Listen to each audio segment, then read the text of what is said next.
Welcome to another edition of World Talks here on TVP World. I'm your host, Benjamin Lee, and please join me and my guests on this next interview. Now, Europe is watching closely as the European Union navigates consequential enlargements, with nations like Moldova, Georgia, and the others striving to join the bloc, and reform demands, geopolitical pressure, as well as internal debates over peace and purpose. Joining us today on TVP World to unpack this critical moment is Kerry Longhurst, head of the Institute for Political Science and International Relations at Civitas University, whose research on Eastern Europe and EU external relations give us an invaluable vantage point for our discussion. Hello and welcome. Thank you. Let's hope so. Right. So we are actually looking at the EU enlargement process. And can you first help us understand what are some of the key structural reform where countries like Moldova and Georgia must deliver if they do want to move closer to the EU membership? It's a lot. I mean, basically, the EU has been enlarging ever since it was invented, 70 years ago or so. And when any country wants to join, whether it was Poland in the 2000s, whether it's Ukraine, Moldova, and let's say, Montenegro now, they have to align fully with all the EU's laws and policies and norms, the so-called acquis communautaire. So it's a huge reform agenda, everything from foreign affairs to the rule of law to the internal market. Every segment of life and governance has to be adjusted to meet the EU's requirements to be able to become a member. So it takes a long time and it's very demanding. Right. Well, something that I've been observing that's kind of a paradox where the EU is trying to enlarge, but at the same time, we've seen some of the members using their veto power and kind of making governing through consensus, which was the original idea of the bloc, kind of impossible to press ahead. How do we kind of ramify this situation and balance between this constant kind of need for enlargement, but also making sure that it just doesn't get out of hand to a point where nothing ever gets done? It is, as you described, an absolute paradox, and it's been the case since the 1970s when the UK and Ireland and Denmark joined, how to keep coherence and to enable the European project to proceed, but at the same time keep it open, allow more members in. So it's always been there. And over time, since the 70s, 80s, 90s, then the big bang enlargement when Poland joined in 2004, the EU has been able to balance those two aspects. It has enlarged, 10 members joined in one go in 2004. And at the same time, the EU is far from perfect, but it's continued, it's functioned, decisions are made, the range of policies the EU is involved in have grown. So it has overcome that paradox. But again, it is facing it again right now. Right. Speaking of facing that paradox right now, of course, one very outlier is, Hungary.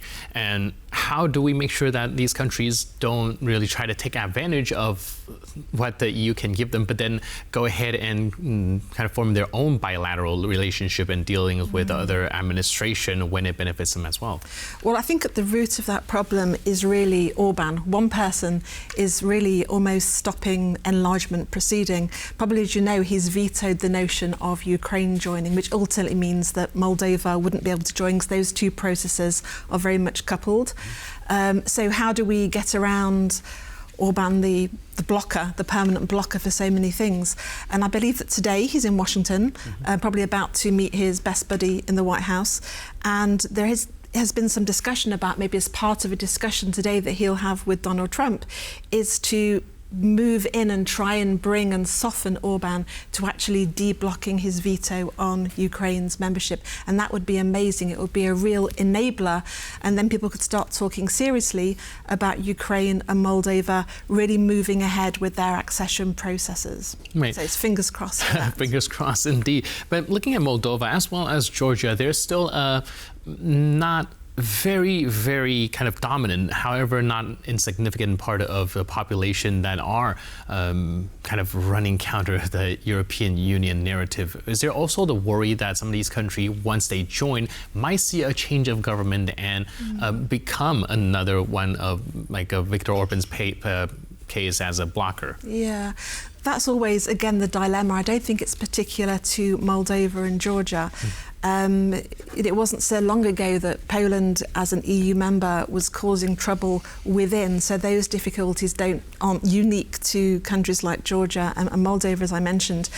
But again, we have to differentiate because Georgia has, in fact, halted its accession process.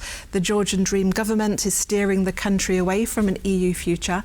Moldova is slightly different. You know, there was an election recently. there was an EU referendum. And so I'd say there's quite a stable pro-EU consensus in Moldova right now, definitely amongst the leadership, definitely amongst the main parties, and definitely amongst civil society. So let's not put Georgia and Moldova together. I think they're two very different stories now. Yeah, definitely. We do see a very vast difference between which stage of the process they're in. Definitely. And, well, the Moldova has actually completed their screening process. Can you tell us how significant that is? Very.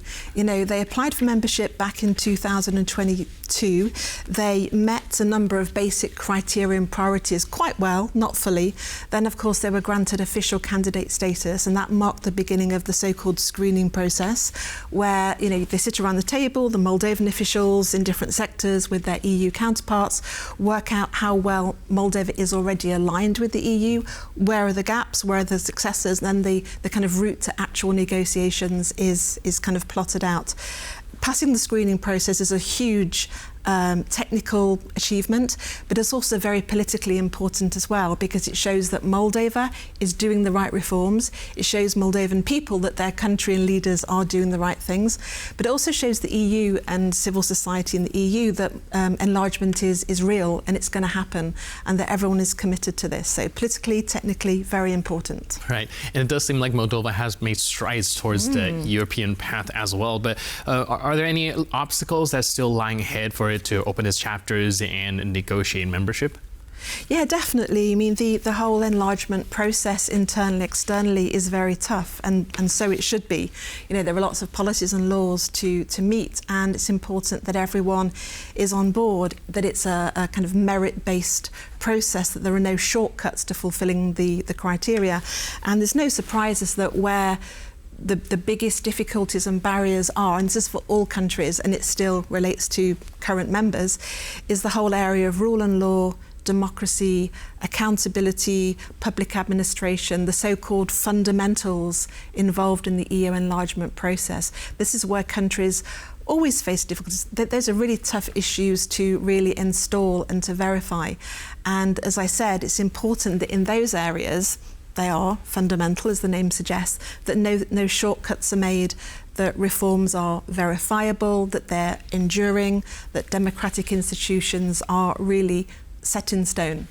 Right, so yeah, even if people are really, be it impatient or kind of just really looking forward to it, like you mentioned, a lot of these reforms do come with time. But from your perspective, what would constitute some credible timeline for accession for Moldova? Is 2030 realistic, or are we looking much more farther ahead? Yeah, I mean, what's really interesting is just the kind of first enlargement situation where people are talking about an actual timeline.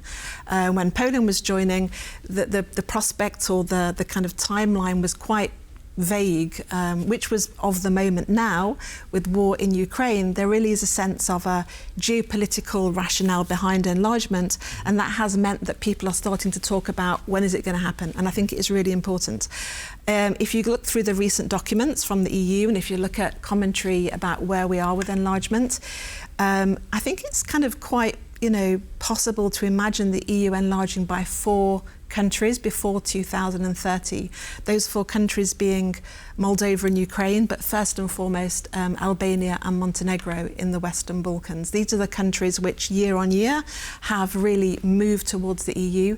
Moldova and Ukraine are also performed very well recently with their reforms. They're slightly below those Western Balkans, but they're moving in the right direction. So 2030, let's hope for more new member states. Great. Hoping for more indeed. Thank you so much. Appreciate it. You're welcome. And thank you for tuning into this edition of World Talks. But for more news, update, and commentary, please stay tuned to TVP World.